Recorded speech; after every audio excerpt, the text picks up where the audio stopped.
In this episode, we are going to Canada talking with an expert who is really a master on a system that if you use this system, if you apply this system to your business, to the business of to tomorrow's business that you're planning on starting up, you'll be amazed and you will certainly see result. And I can't wait for you to be a part of this conversation. Before I do that though, don't forget to like, subscribe, and rate us. We'd love to hear from you.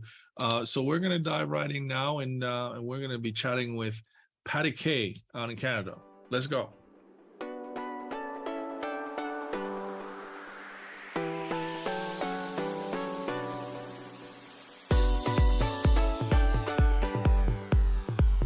Patty, welcome to my show. How are you? I am delighted to be here. Thank you for having me. No, that's awesome. We were just chatting about where about you are at, and you're in Canada in a royal priesthood kind of space. And tell us, but you know, my listeners, I'm sure would like to hear the full rundown on who you are and what you do. So please tell us who you are and give us some rundown on what you do. All right, I'm a friendly Canadian from Prince Rupert, British Columbia, which is the northwest coast of Canada.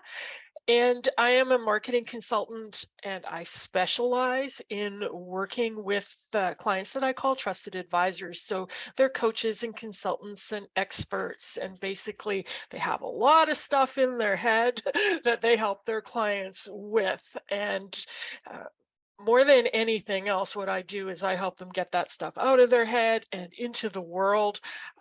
So we focus a lot on how they talk about what they do in a way that their future clients can understand it and see how it's valuable and then ultimately buy it from them. No, sounds good. And did you always wanted to do this, or like talk to us about the journey? How did you get to this point? It has been a winding road. I think sometimes, yes, maybe I did always want to do it because I remember when I was just a little kid, I was the weird kid in the family that's like, shh, don't talk, the commercial is on. Um, and I used to memorize infomercial advertisements. It slices, it dices, it cuts it so thin, your in-laws will never come back, that kind of thing. So I was interested in marketing and advertising from a very young age, but I grew up to become a computer programmer first. So I started off as a software developer, self-employed, and I got really stuck with the sales and marketing piece of that. How do I get clients? I was good at writing code, but how do I get people to pay me to develop software for them? So that became, the big journey to figure that out for myself. And then at some point, it kind of my interest switched and I became more interested in the marketing than in the writing of the code. So then I started helping other people who struggled with the sales and marketing. And that's how I ended up where I am today.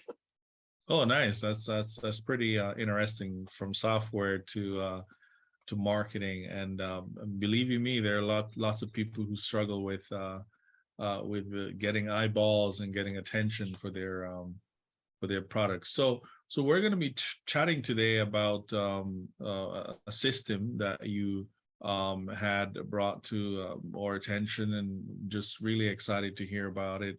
I do, when you talk about hourglass, I do actually have my hourglass here. For our listeners, I'm holding up an hourglass that's built with glass, of course, and it's got this sand in here. I don't know if it's quicksand or what, but you know those hourglass. This one is as big as my head, so it's a very big one. But certainly, Patty, tell us about this system, the hourglass marketing, and how it works. Okay, fabulous. So this system originates from a fellow named John Jantz, who has a company called Duct Tape Marketing, and I am a certified duct tape marketing consultant, so I'm allowed to talk about this. But I first heard about this from from John years ago, and I thought it was the most brilliant thing I had ever heard in my Mhm. life.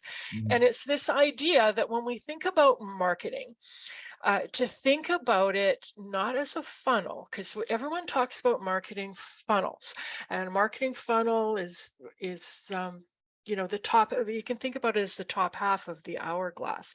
And so we're focused on how do we attract people who have never heard of us before, do something to convert them, they become clients, and marketing is done. And what John pointed out is something that I know to be true in years of being in business and working with other business owners, is that marketing doesn't end when you have a client, because it's easier to sell to people who've already bought from you before. It's your best clients will give you referrals to other people, and all of the kind of high leverage stuff happens in the bottom part of what he calls the hourglass, where you're providing great customer service, but you're always keeping in mind that these people that are buying from you now can buy from you in the future. Clients that you've completed with can come back and buy again. And if you do a really great job at what you do, even if you put in some structures to help you with it, you can get referrals from those clients. And what I see happening with a lot of the trusted advisors that I work with is it's that their business is, one of my clients called it a self-sufficient business, is all of it takes place in the bottom half of the hourglass. There's not a whole lot of requirement to bring new strangers in through the top, because they've got this really nice kind of circle of trust happening in the bottom of the hourglass. So that's kind of uh, the idea behind the hourglass. And then in terms of a system, John has outlined 7 particular stages that people go through. And the ones at the top, what we usually think about as marketing, are know. People need to know you, know that you exist before anything can happen. They need to like you, like they have to have a kind of a positive feeling about you, or agree with what you say, see you frequently enough that they see you as somebody friendly, somebody approachable. There's that a bit of like, and then there's trust. We don't do business, generally speaking, with people that we don't like, that we don't trust. So there's this know, like, and trust. And then there's a try. And especially if you do anything internet related, there's like trying you out. Maybe, like it's like getting a sample in the supermarket of a new kind of food. It's like you try the sample salsa and chips, and in the hopes that you will buy a jar. So when we do things like, free consultations or webinars or free book or something like that, it's a way for people to try us out before they buy, which is the next stage, like, the little where they become a client. And then in the bottom of the hourglass, there's repeating, buying again, or coming back, and then there's the referrals. So that's the overview of the system. Awesome. And so these 7 stages, pretty much, if you apply them to your marketing, then you should expect to see some results if you do these well. Yeah. Exactly. And it maps up. What I really love about this is it maps up to how people buy.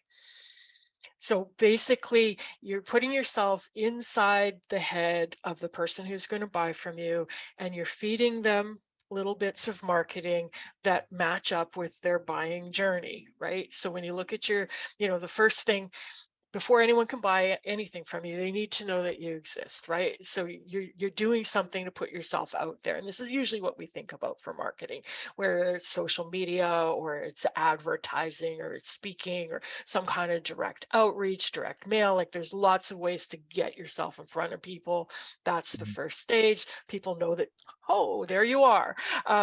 Then they're going to form an opinion about you. You need to share them more information. They're going to form an opinion about whether or not they like you. In terms of trust, it's things like having reviews, having testimonials, having these indicators of trust, your professional designations, or that kind of third party gives people a reason to trust you. Ratings and reviews and stuff like that. Then of course try offering them something for free or for low cost to try you out. And then, in the buying, there's having your sales conversation or a strong sales page or functionality on your website that allows people to make that purchase. And then, then providing great customer service and in some cases, upselling, offering other things to clients and circling back and getting in touch with people who have dropped off. And I think a lot of businesses miss out on a lot of opportunities there, that people will come and they'll buy and they'll go away, and there's that opportunity to bring them back because the know, like, and trust is already there, right? Yeah. And even having some structures in place for referrals, not just remembering to ask, but having some referral programs in place to make it easy for your clients to invite other people to try you out. Yeah, and I don't see that happening without, when you think about the top of that hourglass, like you said, the trust is very, very important. And so my question though is, so there's a saying that says people don't buy what you sell, they buy who you are. And so how does that talk to me a little bit of how does that fit in to this system, really? That's a huge part. Like when you're looking at, kind of the like and the trust pieces of that.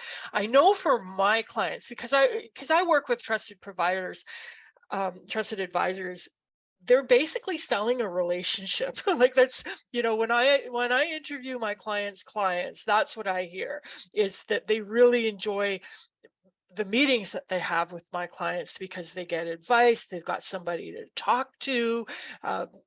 There's a lot of vulnerability.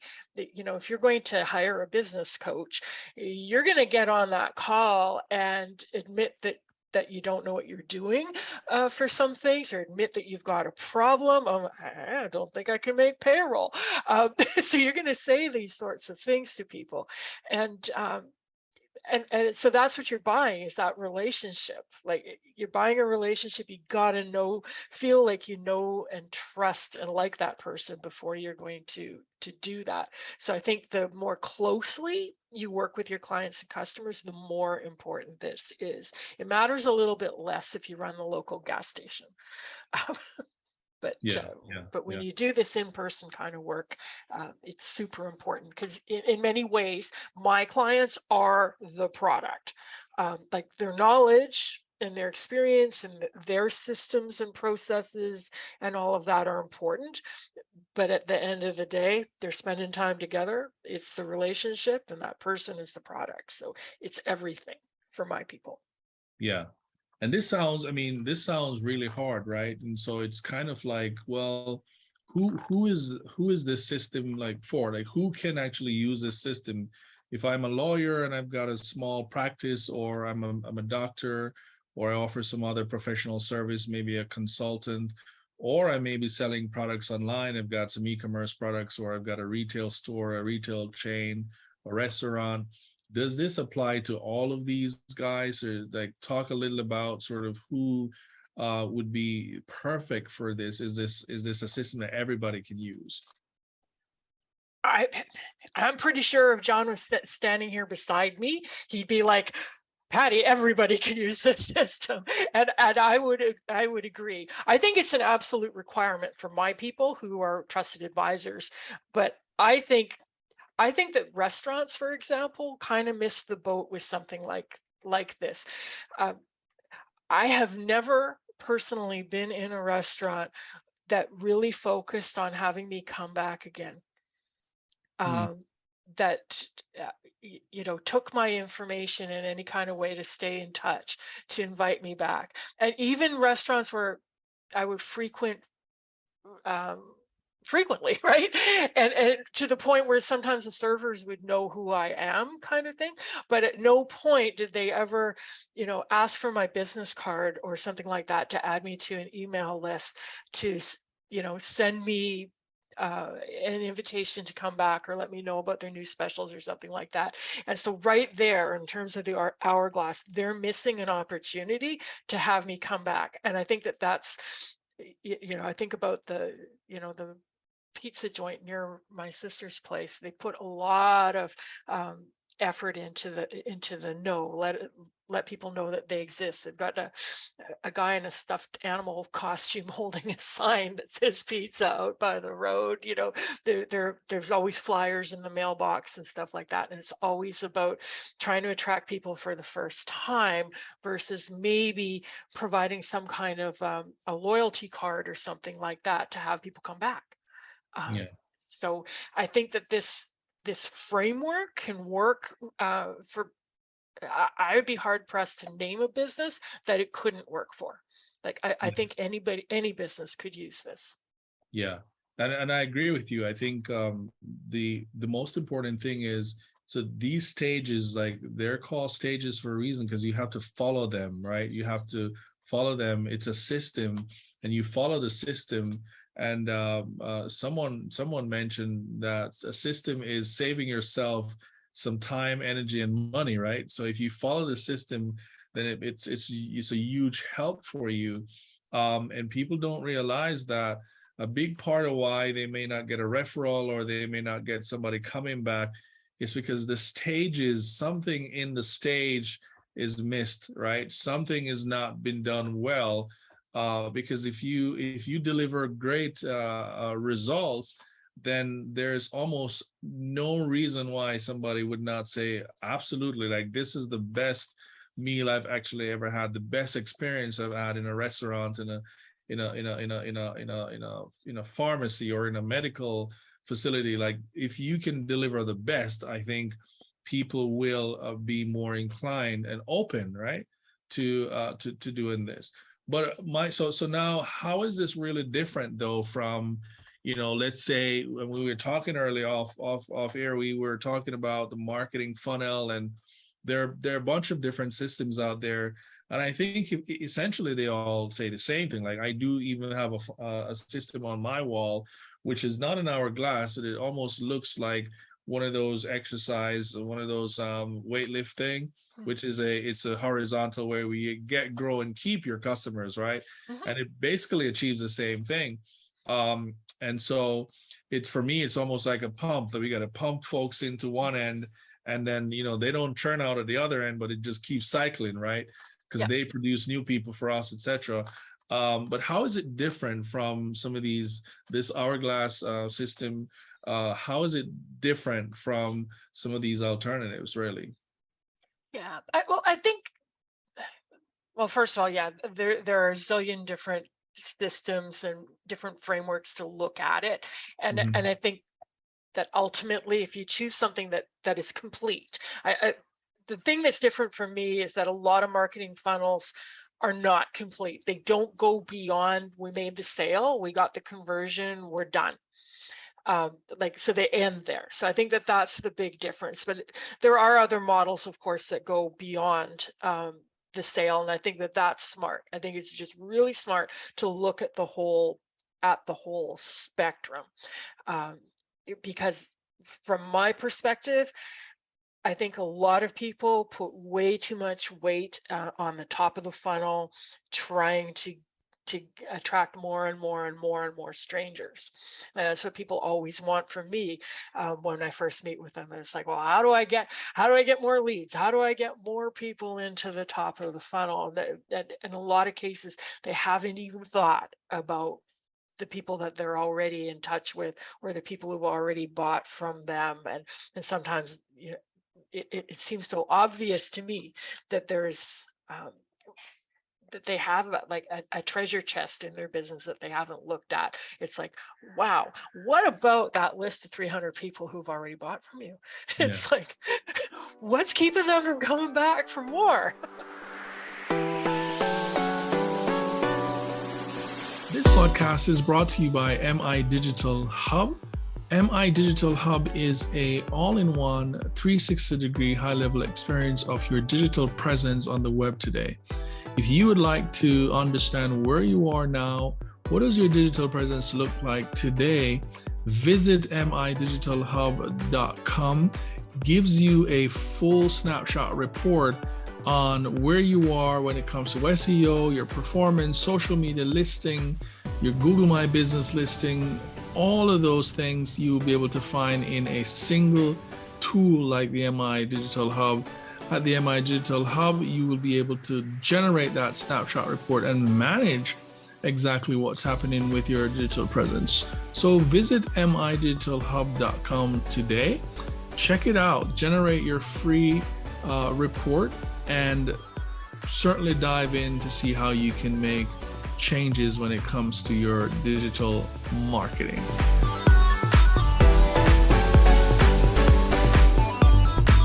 This podcast is brought to you by mMessenger. mMessenger is your all-in-one SMS tool to facilitate SMS messaging across 200 countries around the world.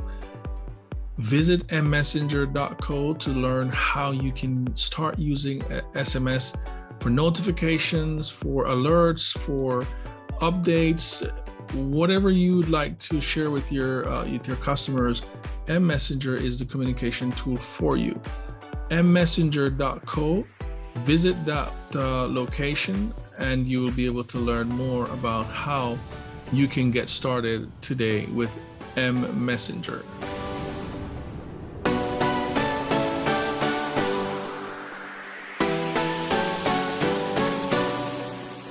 This podcast is brought to you by MI Group. MI is your source for technology solutions, digital marketing, and hosting your digital assets on the web today. Visit migroupco.com to learn how you can utilize our services to help you grow your business quickly. migroupco.com to learn more. Yeah, no, that makes sense.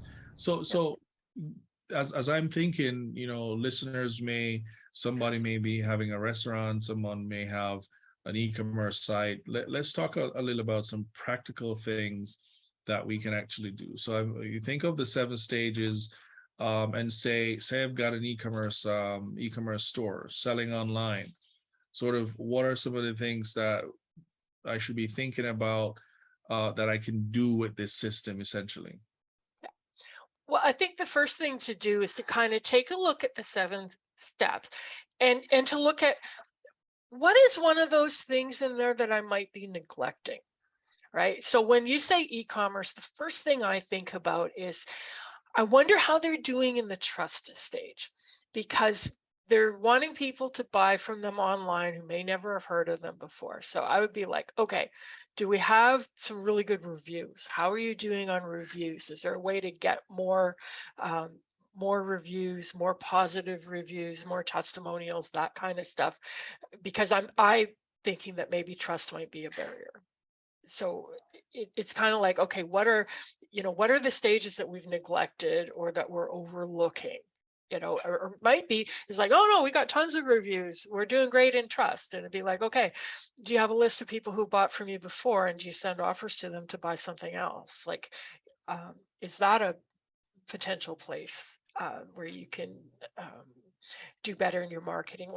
Like one of the things I do with my clients is, we do like we start off with an assessment, and I'm like, okay, what are you doing? What's working well? And where are some of the gaps? And then that gives us some information so that we know where to put our energy.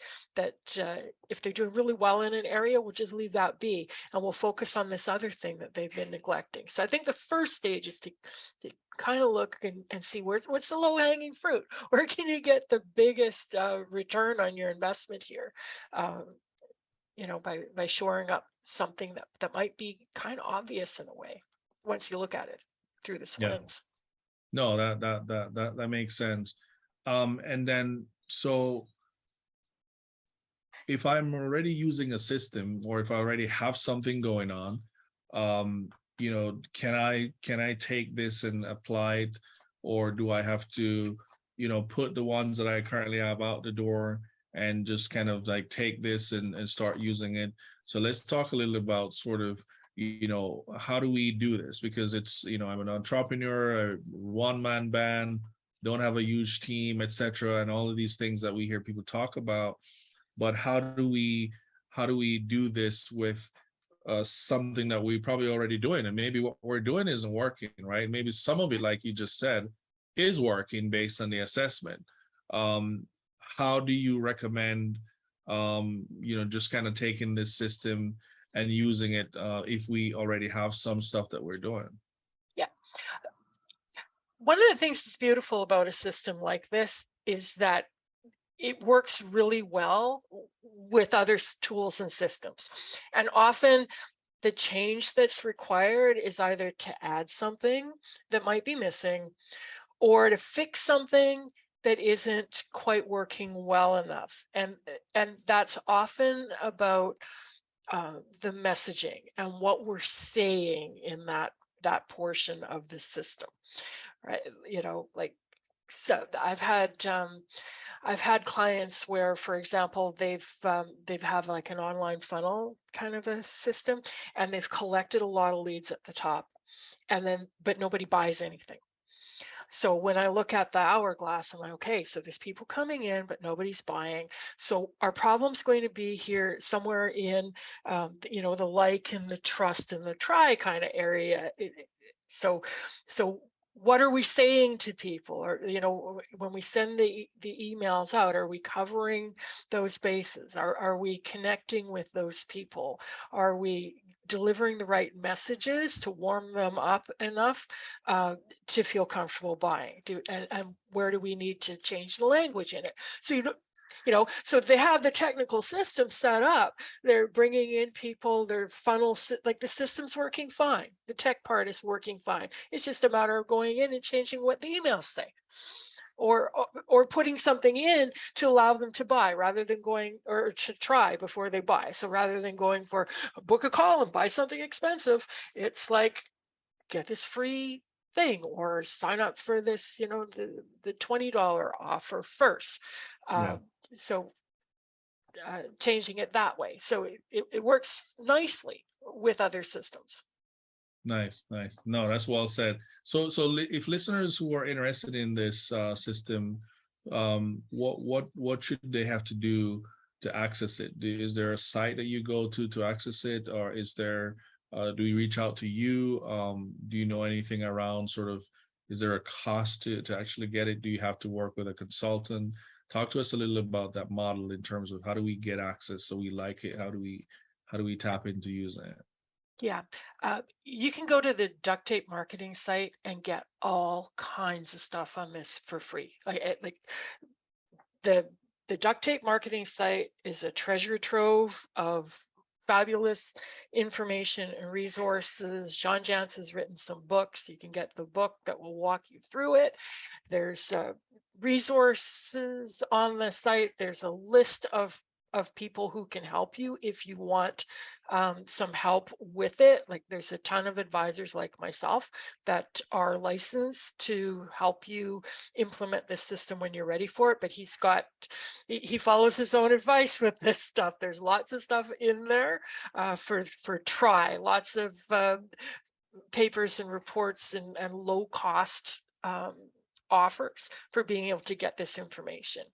Now, if you happen to be listening and you are a trusted advisor, a business coach, or a business consultant, leadership trainer, that kind of thing, those are the kinds of clients that I personally specialize in. So if that sounds like you, you can go to my website at pattyk.com, and I actually have a little ebook that's specifically for trusted advisors that walks through my approach to this. Yeah, So yeah. yeah. So again, it's all about the trust, right? It's all about getting people to be able to trust you. So that's great information. I know that staying in business, and I think you've already been in business over 10 years, right? Yes. Staying in business is not easy. Well, I think it's not easy, but I know I don't want to assume for other people, because I know people might have it really cool. But how have you done it? And what would you say has been the best thing that has happened on your journey so far? Uh, First of all, I'm going to agree with you that it's not easy. If it was as easy, and I know marketers like to tell everyone, "Oh, it's easy," but I'll tell you, if it was as easy as those marketers say, Derek Sivers has this wonderful quote that said, "If more information was all we needed, everybody would be a billionaire with perfect abs." Um, so it's um, it's not easy. It might be simple to understand and all of that, but the reality is that there's a lot that goes into it. There's a lot of work. There's a lot of mindset stuff. There's a lot of skill building, especially if you're like me and a solo entrepreneur.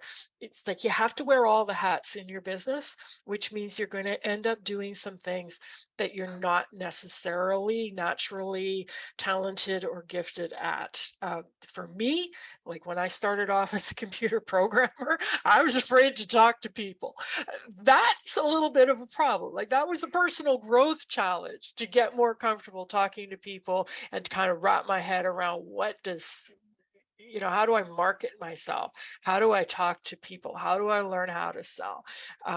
So in terms of, you know, growing by leaps and bounds kind of thing, one of the best things I did for myself very early on was join Toastmasters and learn how to give presentations and how to have conversations with people to get more comfortable with that. So and also just kind of coming around to this idea that if you want to be successful in business, you have to learn how to market and you have to learn how to sell your services. It's like if you can't sell, you can't stay in business, and it's just it just is. It's just reality. You can't get around it. And I Yeah, see a yeah, lot of people trying to get around it through technology. And it's like, yeah, if you can't sell something face to face with someone, you're going to have a real hard time trying to automate that. yeah, yeah. And that takes a lot of practice. So for tomorrow's entrepreneurs, as I like to call them, one of the things that you really need to develop as a skill is the ability to talk to people, but also to convince people of the value that you can actually bring to the table. So if you get those things right, I think the rest of it will work itself out, right? But this is awesome. This is amazing, Patty. Thanks for jumping in and sharing this all the way from Canada, right? So that's pretty decent. Is there anything that I didn't ask you that you'd like to share with us? I'm just going to add one thing to all of this. It's really, really, the number one piece of marketing advice that I give to people, this is my big secret, by the way, is that if you want to be successful with marketing, you need to get inside the head of the person who's going to buy from you.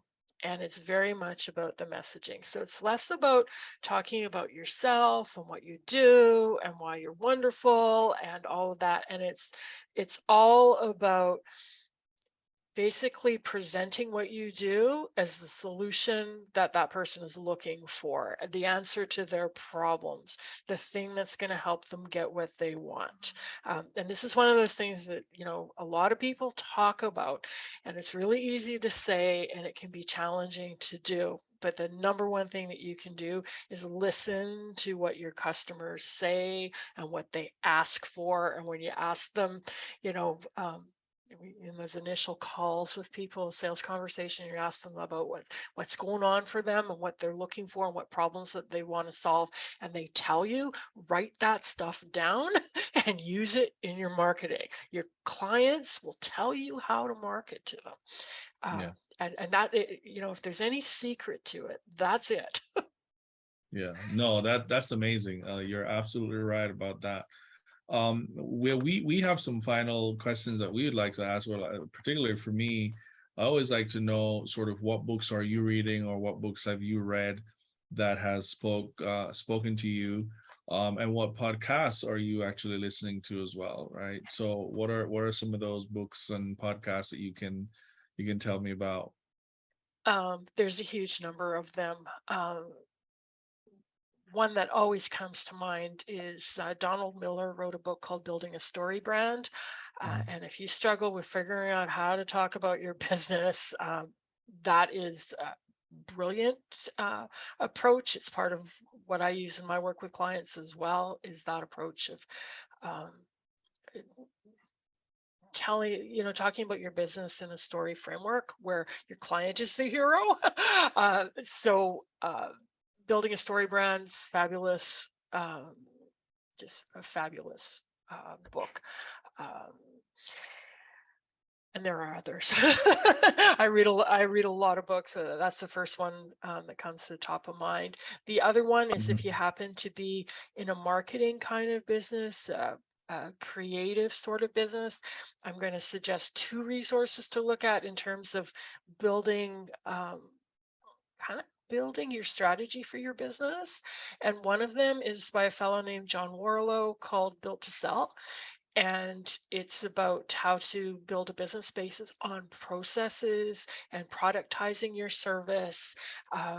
Fabulous book, and it's one of those ones that walks through with the story of a graphic design company. So it's very relevant to doing marketing or doing some kind of a hands-on freelance, almost kind of a service. Really great perspective on how to build those repeatable processes and to productize. And then to counteract that, to see the other side of it, is a fellow named Blair Enns, who wrote a book. It's called Pricing Creativity.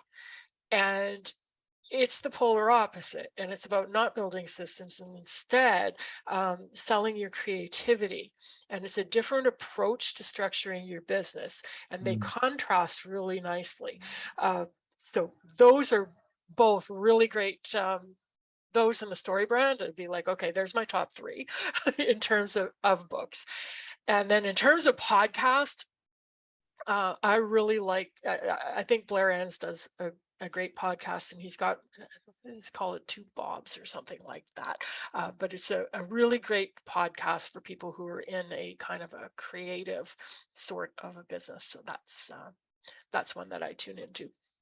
Oh, wow. That's awesome. Thank you.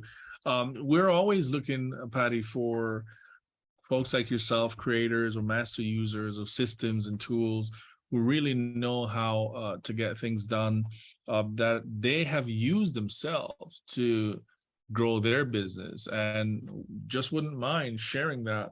So for other businesses to grow, I always say we're always in the middle, someone we follow and someone we lead, right?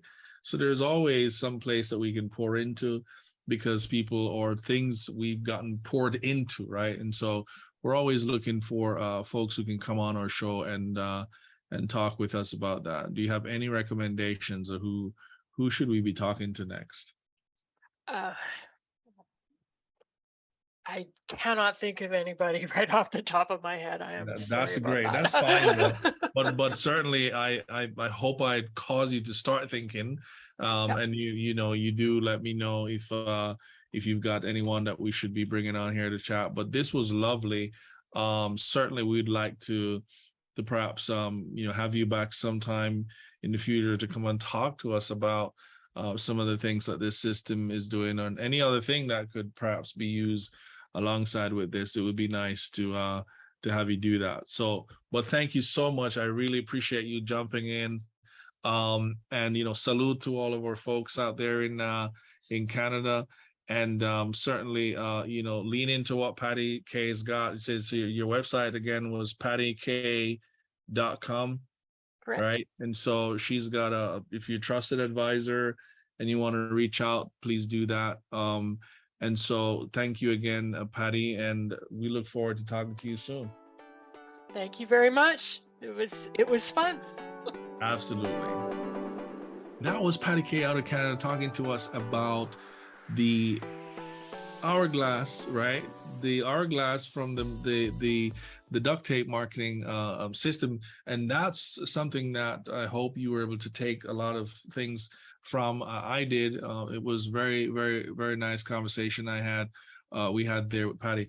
Don't forget, folks, if you find any of this information useful, helpful, something that you can share with somebody else, give us a rating, leave us a review, like us. This is so helpful that when you can come behind us and tell us what you think, that's super helpful for us. So, but until next time, folks, don't forget, like I always say, choose a tool to help you rule your growth. We'll talk soon.